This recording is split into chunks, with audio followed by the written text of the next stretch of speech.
Hey guys, this is Alex, and today I'm going to show you one of the most popular and useful to know traps in chess. It's called the fried liver attack. So how it begins is the move e4, e5, knight f3, knight c6, bishop to c4. This is the Italian game.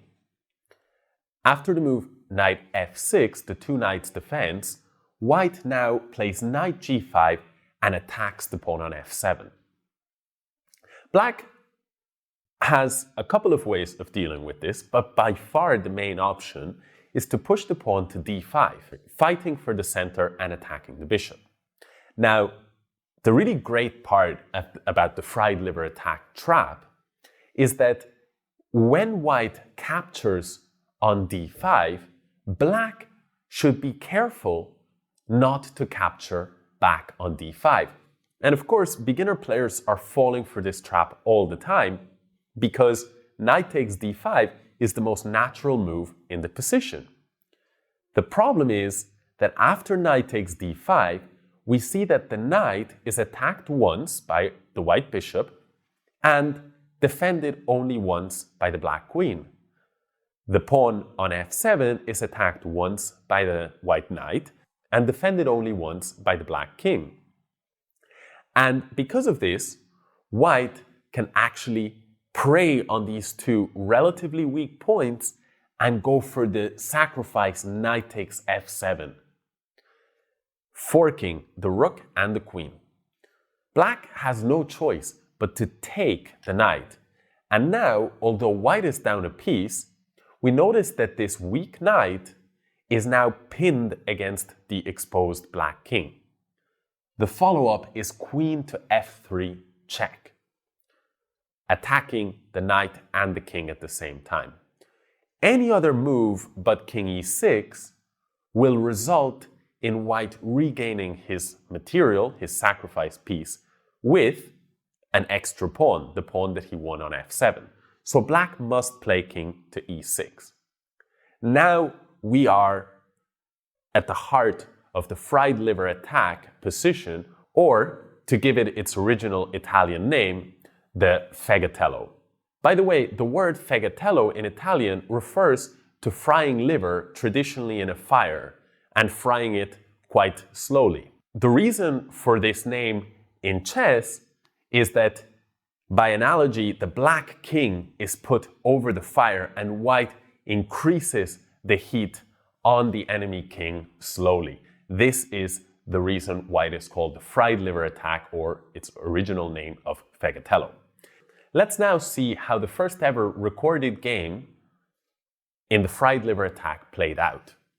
It was played in the 17th century between the Italian players Giulio Cesare Polerio and Domenico.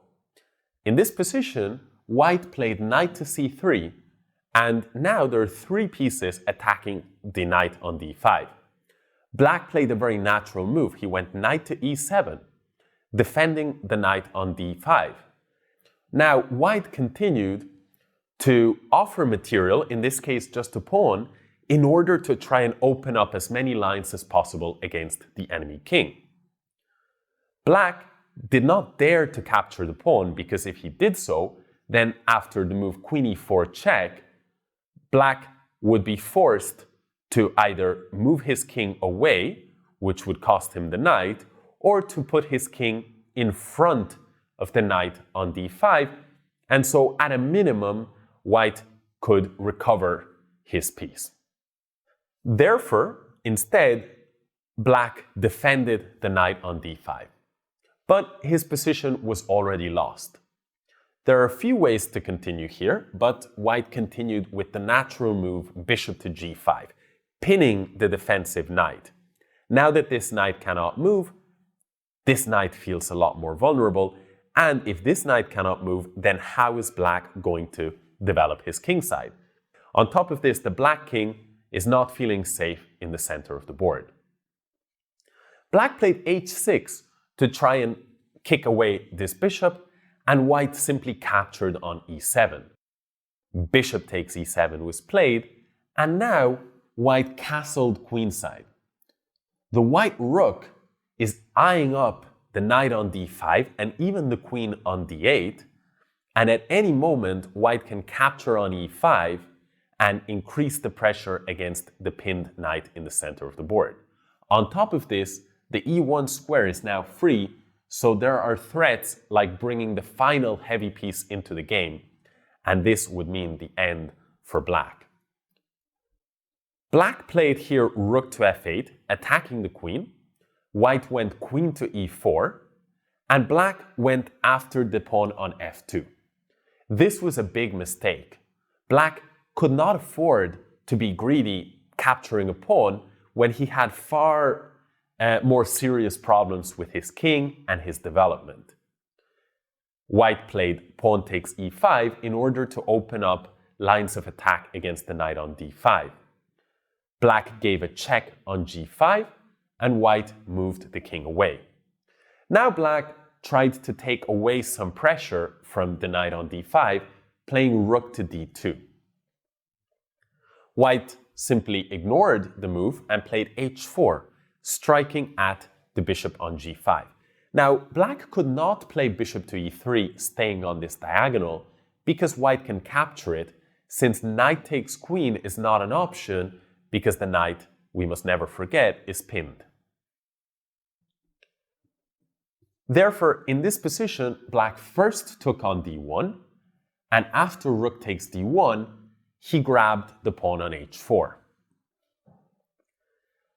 Now white crashed through in the center of the board, knight takes d5, c takes d5, and rook takes d5. Black is completely lost. The king is in the line of fire of the bishop, and the queen is currently being attacked. Black moved his queen on g5 anywhere else on the board, for example, queen to h8, would at a minimum allow white to play a discovered check and win the queen on the next move. So black puts his queen on g5 from where the rook cannot give a discovered check while attacking the queen. The problem is that the king is too unsafe, and after rook to d6 check, king e7, white played the move rook to g6, attacking the queen in this way.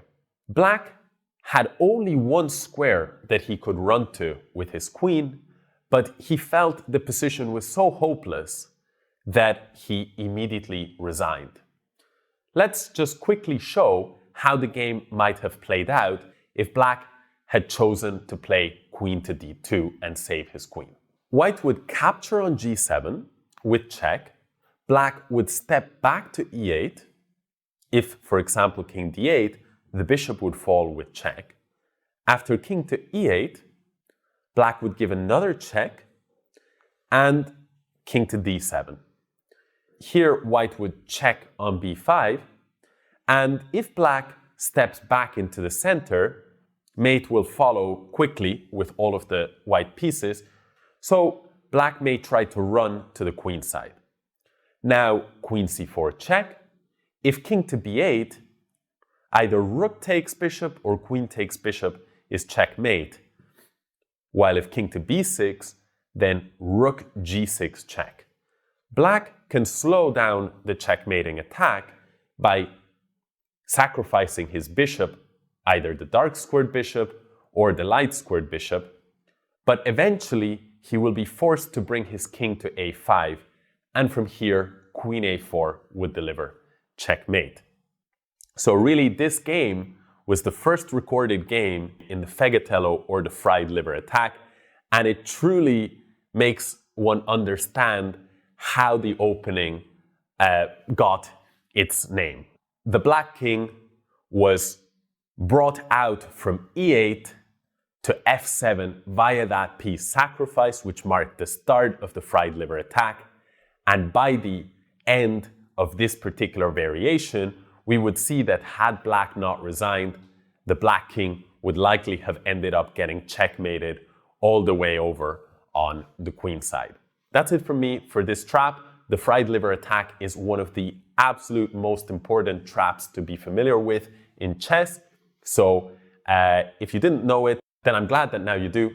And I hope you get a chance to catch out an opponent or two in the future with this trap.